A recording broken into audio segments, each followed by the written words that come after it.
भिवंडी शहर में लोग आते हैं, अपना झंडा बैनर लेके आते हैं, चुनाव लड़ते हैं, लेकिन इस शहर के बारे में नहीं सोचते। लेकिन अचानक ऐसा क्या हुआ कि खालिद गुड्डू को टिकट ना दे करके पैरासूट से एक उम्मीदवार लाया गया, जिससे यहाँ की जनता खुश नहीं है। भिवंडी का number 1 licence holder authorized internet service provider SVC net आपके लिए लाया है 3 महीने का प्लान सिर्फ 1599 रुपए में 75 MBPS का, और साथ ही साथ आपको मिलेगा इसके साथ free to use WiFi router और साथ ही जीपॉन फाइबर इंस्टॉलेशन फ्री। यही प्लान अगर आप 1 साल के लिए लेते हैं तो आपको पे करना है सिर्फ 9 महीने का अमाउंट, 3 महीने का आपको रिचार्ज फ्री, और अगर आप किसी को रेफर करते हैं तो आपको मिलेगा 3 महीने का रिचार्ज फ्री। मजीद जानकारी के लिए दिए गए नंबर पर कॉल कीजिए, terms and condition apply. Hello friends, मैं हूं उबैद और आप देख रहे हैं भिवंडी टाइम्स। इस वक्त हम मौजूद हैं भिवंडी वेस्ट के सबसे फेमस एरिया जो साहिल होटल बोलते हैं। एक नज़ारा चाहूँगा कि आप घुमा दीजिए थोड़ा सा।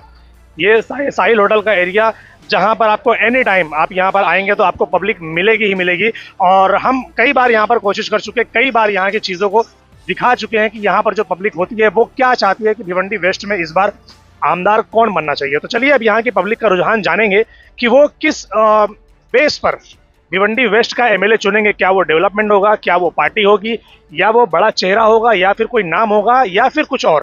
तो कोशिश करते हैं, शुरुआत करते हैं। सबसे पहले आपका नाम भाई? मेरा नाम मोहम्मद आसिफ है। कहाँ रहते हैं आप? मैं ये साहिल होटल के पीछे रहता हूँ। तो क्या लगता है आपको कि इस बार भिवंडी वेस्ट के लोग किसको अपना मन बना रहे हैं कि आमदार बनाएंगे? भिवंडी वेस्ट का तो ऐसा है कि मन कोई बन नहीं रहा है। बहुत से अलग अलग पार्टियों में चल रही है। हर एरिया में 3-3 4-4 लोगों ने पार्टी पसंद करी है। भिवंडी हर एरिया में 3-3 4-4 पार्टी बना के रखी है। पहले ये होता था कि चलो मैंने जब आपको शुरू में रुझान देख रहा था, विलास का चल रहा था। अभी आप जैसे इधर के अंदर जाओगे थोड़ा सा, उधर देखो तो विलास की भी ऑफिस लेकर बैठे हैं, समाजवादी भी बैठे हैं, कांग्रेस की लेकर बैठे और बीजेपी के लिए। अभी आप किसकी तब बोलोगे, कुछ समझ में नहीं आएगा। और जो भी जीत हार होगी, मैं 100% तो सिर्फ 500 से 1000 की वोट थी। नहीं, ऐसा तो नहीं लग रहा है, क्योंकि कैसा है मुस्लिम वोट ना, ऐसा देखने में आ रहा है कि मुस्लिम वोट कई सारे लोगों में बटेगा लेकिन हिंदू वोट नहीं बटेगा। ऐसा कुछ वोट नहीं बटे, वही तो मैं बोला। विलास और जिसमें जो जैसे अभी आज की बात है, जैसे अंदर सूत्रों की बात है कि विलास को मनोज काटोकर का सपोर्ट मिल गया और भी कई लोगों को उसने सपोर्ट ले लिया, तो उधर हिंदू वोट भी कटेगा ना, वो कटेगा। तो इसमें 50-50 हुआ, तो जो मुस्लिम वोट बचेगा, जो मुस्लिम वोट गिरेगा वही जीतेगा। और इधर अभी कैसा क्या हो गया, वारिस पठान का पहले रुझान नहीं था। पहले आपने देखा होगा वारिस पठान कोई रुझान नहीं था, लेकिन जब से अकबर भाई, असद भाई आके गए, जब से उसका रुझान बन गया। खंडू पाड़ा के एरिया आपने भी देखा होगा कि उधर पहले क्या था, विलास के ही सपोर्टर थे, अभी MIM का रुझान आ गया है। खंडू पाड़ा तो वो साइड चला गया ना, खंडू पाड़ा तो ईस्ट में आ गया। इधर पे कौन सा, मैं वो बोल रामपुरे की बात कर रहे हैं, वो क्या बोलते हैं, ये क्या नाम है, विलास के पीछे एरिया कौन सा, माडा कॉलोनी, सॉरी माडा कॉलोनी का रुझान क्या था पहले, विलास। जब से असद की रैली हुई उधर पे आप जाके देख लिए, MIM की रुझान हो गया। पब्लिक वहाँ की चेंज हो गई है अब वो MIM को करने के। लेकिन मैंने तो ये सुना कि जब से उन्होंने बोला कि सलमान अजहरी आने वाले हैं, उनको पता चल गया था कि नहीं आने वाले, फिर भी उन्होंने सभा लगाई और पब्लिक को नहीं बताया। पूरी सभा खत्म होने के 15 मिनट पहले लोगों को बताया गया कि सलमान अजहरी नहीं आ रहे। तो उससे पब्लिक कहीं ना कहीं चिड़ी हुई है कि हमको जिसके नाम पे बुलाया गया हमको बताया क्यों नहीं गया। तो कहीं ना कहीं पब्लिक अब कन्वर्ट होती हुई नजर आ रही है। थोड़ी बहुत कन्वर्ट होगी, लेकिन इनका कैसा है कि इनका बोल दिया गया ना, कुछ एरिया ऐसा बोल दिया ना, MIM कल ही बोल दिया गया ना, MIM का कैंडिडेट उन्होंने उन्हीं को देना है। रियाज आजमी के बारे में और महेश शुक्ल के बारे में क्या कहना है? वो भी तो कैंडिडेट है, दयानंद चोरके जो कि महाविकास अघाड़ी से। रियाज आदमी का आपने शायद सर्वे नहीं देखा होगा। रियाज आदमी मतलब अंदर सर्वे नहीं कर रहे हैं आपको। रियाज आदमी सिर्फ दीवान शाह, साहिल होटल, बस, इसके अलावा कहीं ज्यादा दिखाई नहीं देते। और जाते भी है ना, दूसरे एरिया नहीं जाते। कैसे जाते? अभी हाल ही में हमने देखा कि वो कोटरा गेट पे भी थे, फिर वो बंगालपुरे में भी थे, फिर वो कसाईवाड़े में भी थे, और भी कई सारी जगह। उधर रुझान नहीं है, आप उधर पे रुझान देख लेना। निजामपुरे में आपने सर्वे किया है, उधर पे तो महेश का रुझान है। सीधी बात बताओ, हम कुछ भी हम उसी को देंगे। वहाँ पर रुझान हमने रियाज आजमी का भी देखा है। कुछ लोग हैं जो अभी तक कैमरे के सामने नहीं आए, लेकिन वो देंगे। लेकिन अभी जो सिर्फ टक्कर है विलास और महेश की, ये 2 लोगों की टक्कर है। तीसरे चौथे की कोई टक्कर नहीं। आप आखिरी में रिजल्ट भी देख रहे हैं, मैं आपको अभी से बता देता हूँ। ये पहले 2 नंबर पे होंगे, तीसरे नंबर पे होने वाला है वारिस पठान, चौथे नंबर पे होने वाले ये रियाज आदमी, और 5वें नंबर पे जो गई सरकार कांग्रेस। क्यों ऐसा? आपका कैलकुलेशन ऐसा क्यों बोलता है? कैलकुलेशन ऐसा है कि वोटिंग के हिसाब से जो मेरा सर्वे है वो इस हिसाब से 100% यही दोनों है, तीसरी जंग ही नहीं है। तो कांग्रेस इस बार कहीं लिस्ट में ही नहीं है? लिस्ट में नहीं है ना। कांग्रेस की जितने भी काम करने वाले हैं उन्होंने अंदर से सब किसी और का गेम कर रहे हैं। ये खाली नाम के लिए अभी कहते हैं, नाम के लिए, हाँ, अंदर से कुछ और चल रहे हैं। अभी तक का मैं एक नाम बोल देता हूँ सीधा, राशिद शायद कहीं रैली में दिखाई दी है कांग्रेस की, 1-2 जगह पे देखा मैंने, दिखाई दिया है। जबकि अध्यक्ष उनको हर एरिया में जाना चाहिए ना, या उनके जो नगर सेवक है, जो उनके वो कार्यकर्ता कहीं दिखाई दिए कि कांग्रेस के लिए। जैसे MP के टाइम में हमने देखा था कि सब मिल के निकल रहे थे। रशीद, अभी यही हमारे एरिया में रशीद ताहिर, परवेज मोमिन, ये जितने भी आसपास के नगर थे वाले मामा का लेके निकले थे। अभी तक एक रैली क्यों नहीं लेके निकले कांग्रेस वाले? आज विकास आघाड़ी वाले से हमारा विकास आघाड़ी क्यों नहीं लेके निकले? वजह क्यों? निकल रही है ना रैलियां, तो कहीं ना कहीं डेली चल रही है। उतनी नहीं निकली जैसे बाकी लोग की। अभी विलास से आज जो तो हाइप होना चाहिए इलेक्शन का कि हाँ भाई ये है ही है। आपने कभी नगर रईस शेख का और रियाज आजमी का भी, मैं वही तो बोल रहा हूँ ना कि रियाज आजमी भी तो कहीं ना कहीं लिस्ट में है। कांग्रेस तो ही नहीं देती। कांग्रेस तो out of service, out of service, वो खत्म है, उनका नाम ही नहीं है। खाली दो ही की टक्कर है और दो में से एक निकलेगा। अब वो देखिए। भिवंडी वेस्ट की अगर बात करूं तो विकास के नाम पे आपने भिवंडी वेस्ट में क्या देखा पिछले 20-25 साल की अगर बात करूं मैं? 20-25 साल में अगर विकास के नाम पे देखा है तो मैंने खाली एक ही बंदे को देखा है जो किया है, मतलब एमएलए के नाम पे। एमएलए में वेस्ट में बहुत से एमएलए बने, बहुत से कैंडिडेट बने, सिर्फ विकास के नाम पे एक ही ने बंदे काम नहीं किया था, महेश ने काम किया था, महेश चोगले। क्योंकि उसका आपको मैं बता सकता हूँ भाई बहुत काम किया है उसने, अपने लोग का भी इधर भी काम किया, काफी काम चालू भी हो गए। और बाकी जो उससे पहले एमएलए बने तो उन्होंने कुछ काम नहीं किया था। तो एमएलए के नाम पे मेरा आज तक का 10 से 15 साल का जो देखा गया है तो उसमें महेश चोगले ने काम किया था। और अभी देखो दरगाह रोड का काम चालू हो गया है, थाना रोड का भी चालू हो गया है। बोल रहे कि क्वालिटी इतनी अच्छी नहीं है। क्वालिटी तो कहीं काम की अच्छी नहीं है। कोई एक काम ये भी अच्छी बात है कि क्वालिटी तो कहीं की अच्छी काम की, मतलब कोई एक काम कहीं बता दोगे जहाँ का भी हुआ है वहाँ का भी क्वालिटी चेक कर लो तो बकवास थी। अभी कैबिन नगर शांति नगर क्वालिटी बात कर जाओ ना, दरार आ गई थी आरसीसी में, दरार। तो क्वालिटी तो कहीं नहीं है, वो सब मिक्स काम हो रहा है, बस अपना काम चल रहा है। भिवंडी का वही हाल है, तो वही मतलब भिवंडी में काम हो रही बड़ी बात है। तो भिवंडी वेस्ट वाले मूड नहीं बना पा रहे कि हमको एग्जैक्टली क्या करना है। सब जगह ईस्ट में तो एक टफ मूड है कि हाँ चलो। अभी मैं उधर एक है कि एक हमारे दोस्त थे A1 मेडिकल वाले, उन्होंने बोला कि हम तो भाई देंगे रईस को, उनके कैंडिडेट, उनके बिल्डिंग का कैंडिडेट है ना जो लोग, तो बोलते हम लोग उसको बोले क्या करने तो खड़ा हो गया सिलेंडर वाला, समझ जाओ। तो बोलते हैं अब मतलब उन लोग का रुझान है कि ये बंदा आएगा तो कुछ ना कुछ मूड है, एक एरिया का पूरा मूड है, एक सिटी का मूड है। लेकिन हमारी तरफ तो किसी रुझान नहीं। आप इधर से थोड़ा से राइट में सीधा जाते हैं तुमको आपको चार दिखाई देगा आपको संडे। आप बोलोगे यार ये किसकी तरफ जा रहे लोग? मतलब एक ही एरिया में 4-4 झंडे लगे, झंडे हैं, 4-4 झंडे। तो मतलब पब्लिक किस तरफ है किसी को पता नहीं ना। अब वो सिर्फ आखिरी 23 तारीख को रिजल्ट आएगा तो पता चलेगा कि पब्लिक ने किसका साथ दिया, कितने पैसे लिए। Thank you so much. चलिए आपका नाम बताइए पहले। मैं मोहम्मद अनवर अंसारी। कहाँ रहते हैं सर आप? यहाँ पे अल कासमी कॉम्प्लेक्स में। अच्छा, तो क्या लगता है इस बार भिवंडी वेस्ट की जनता का मूड क्या है? क्योंकि वो जैसा कि भाई ने बताया कि एक एरिया में 4-4 झंडे नजर आ रहे हैं, तो क्या लगता है इस बार वेस्ट का एमएलए कौन बनेगा और क्यों? देखिए इस बार जो है ना भिवंडी शहर में काफी कंफ्यूजन है। आप मीडिया से हो, मैं आपके माध्यम से इस शहर को ये बताना चाहता हूँ कि भिवंडी शहर में लोग आते हैं, अपना झंडा बैनर लेके आते हैं, चुनाव लड़ते हैं, लेकिन इस शहर के बारे में नहीं सोचते। आज शहर की जो समस्या है उस समस्या से हटकर यहाँ की आवाम, मैं देख रहा हूं जहां तक कि आप एक एक इलाके में चले जाएंगे तो 4-5 पार्टियों के झंडे बैनर आपको दिखेंगे। भाई साहब ने बताया, तो मैं ये समझ ही नहीं पा रहा हूँ कि भिवंडी की आवाम चाहती क्या है। चारों को एमएलए बनाना चाहती है, 5 को, 4 या 5 के एमएलए बनाना चाहती है कि उन्हें शहर से भी कुछ लेना देना। इस बार भिवंडी वेस्ट में 5 एमएलए रहेंगे, 5 एमएलए रहेंगे।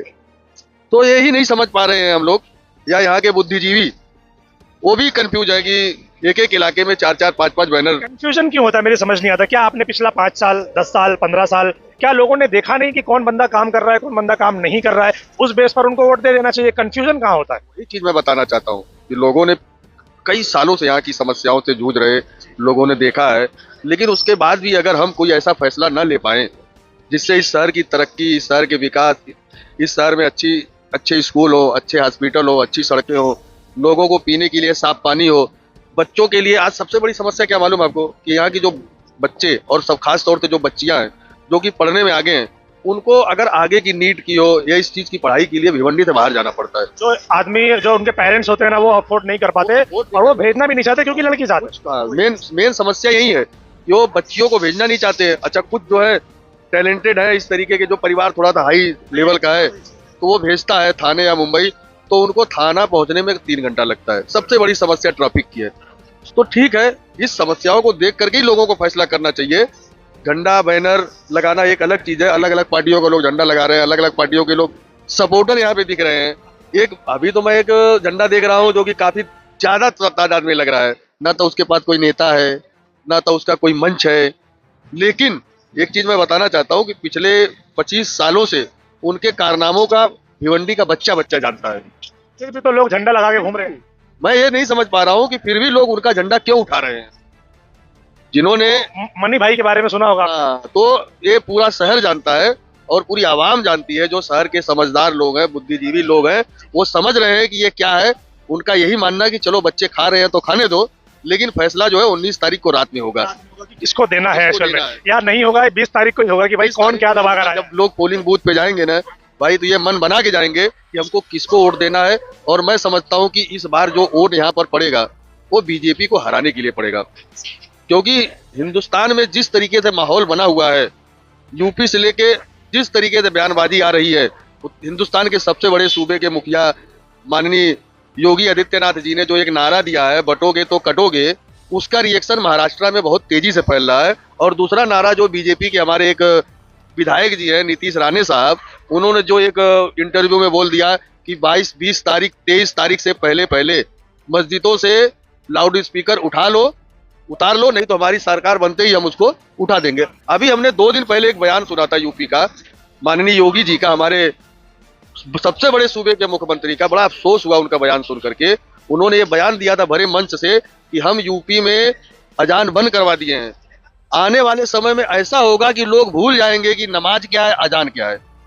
इतने बड़े सूबे का मुख्यमंत्री अगर इस तरह के बयान देता है तो बहुत अफसोस। धर्म के बारे में तो नहीं बोलना चाहिए, वो मुख्यमंत्री है। चलो एक आप इलेक्शन लड़ रहे हो तो कुछ भी बोल दिए वो अलग चीज है, लेकिन एक सम्मानित पद पे आप बैठे हुए हो तो इस तरीके की भाषा का इस्तेमाल। मुख्यमंत्री सिर्फ हिंदुत्व के नहीं है, आप जितने भी लोग रह रहे हैं उस क्षेत्र में, चाहे वो हिंदू हो, मुस्लिम हो, सिख हो, ईसाई हो, जैन हो, पारसी, जो भी हो, आज सबके मुख्यमंत्री पूरे उत्तर प्रदेश का प्रतिनिधित्व करते हैं ना, मुखिया पूरे उत्तर प्रदेश के, उसमें हिंदू है, मुस्लिम है, दलित है, सिख है, ईसाई है, सब है। उनको इस तरीके से भाषा इस्तेमाल नहीं कर, उसका रिएक्शन महाराष्ट्र में पड़ेगा इस बार। मैं जहां तक समझता हूँ कि बोला उन्होंने उनके लिए कि बटोगे तो कटोगे, बट दिख रहा है यहाँ पर है कि यहाँ पर बढ़ जाएंगे तो कट जाएंगे, ऐसा उसका असर यहाँ दिख रहा है, क्योंकि महाराष्ट्र देश की आर्थिक राजधानी है। यहाँ के लोगों की सोच और समझ एक अलग दिशा में जाती है।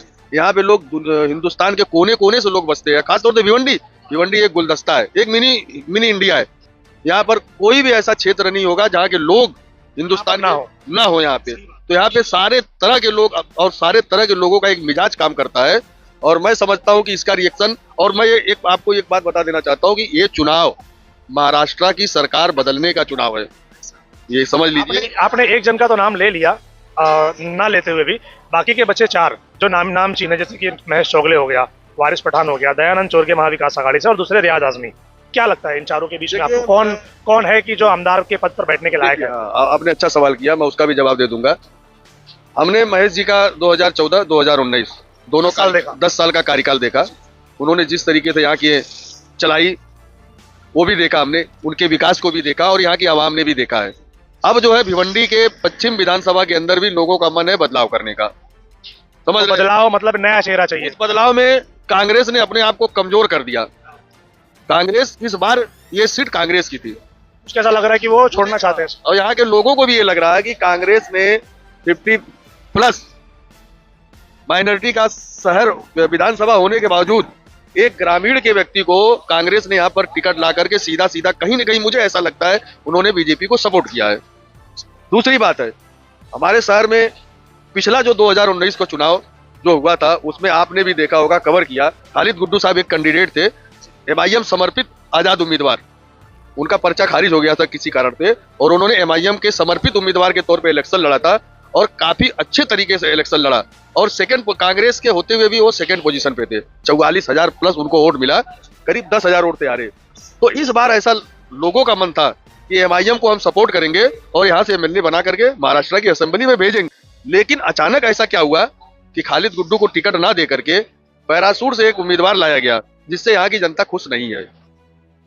जनता यहाँ के लोगों को देखना चाहती है, मगर अब ऐसा लग रहा है कि भिवंडी के लोग काम के नहीं है, अब बाहर के लोग आएंगे भिवंडी को संभालने के लिए। अभी ऐसा भाई, हमारा इतना बड़ा शहर, इतने लोग, इतने काबिल लोग यहाँ पे है जो कि यहाँ पर काबिल लोग सामने आते नहीं ना सर, प्रॉब्लम ये। सर ऐसा देखिए, मैं आपको बता दूं कि इस बार जब MIM ये कांग्रेस का टिकट जब दयानंद चोरगे साहब को मिला तो यहाँ के कुछ मानिंद लोग जो है, बम्बई का एक बलवास होटल है वहां पर गए, वहां पे बैठ करके बाकायदे उन्होंने बात किया कि टिकट हमको दीजिए, या इन 3-4 लोगों में जो लोग गए थे, डेलीगेशन गया था, उनको ना दे करके, ये पूरी सोची समझी बीजेपी की चाल थी उनको यहाँ का ले आने का मकसद ही है बीजेपी को जिताना।